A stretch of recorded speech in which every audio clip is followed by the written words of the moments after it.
Si vous n'avez pas suivi l'actu médiatique pendant les vacances de Noël, pas de panique. On fait le point avec vous.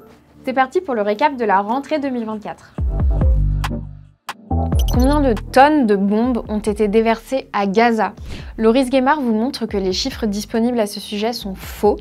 Ils se fondent pour la plupart sur des traductions erronées ou sur des estimations incomplètes. Ces derniers mois, le député européen Raphaël Glucksmann a reçu les louanges de toute la presse. Pour Paul Aveline, la raison de cette petite musique médiatique, c'est que le Parti socialiste a trouvé en lui son homme providentiel pour les élections européennes du mois de juin. Vous l'avez peut-être vu à la radio ou à la télé courant décembre, Thierry Ardisson a multiplié les invectives à l'encontre de Vincent Bolloré et de Cyril Hanouna. Mais Thierry Ardisson n'est-il pas au fond une version bêta de TPMP et de Cyril Hanouna?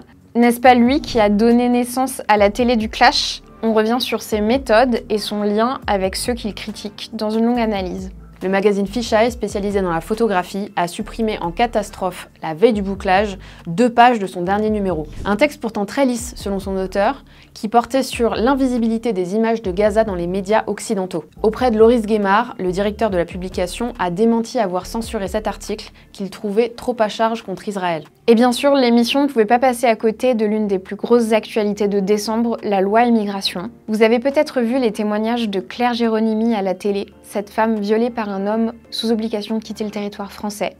Il reflète le cadrage médiatique d'extrême droite et les déformations opérées par les médias pour parler de la loi immigration. Avec les fêtes de fin d'année, vous avez peut-être loupé que le Washington Post a publié une enquête sur le rôle du Rassemblement national dans la propagande russe en France. La journaliste du Washington Post a eu accès à des documents où sont listés les éléments de langage diffusés directement par le Kremlin et nous a parlé de son travail. En ce mois de décembre, on a aussi inauguré de longs entretiens animés par Daniel Schneiderman qui s'appelle « Je vous ai laissé parler ».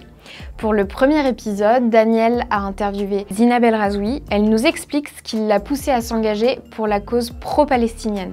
Et un dernier mot, on aimerait vraiment vous remercier pour votre soutien et vos dons très nombreux pendant notre campagne de dons en décembre. Grâce à vous, on a récolté plus de 100 000 € qui vont soutenir le travail indépendant d'Arrêt sur Image pendant toute l'année 2024. Alors merci beaucoup.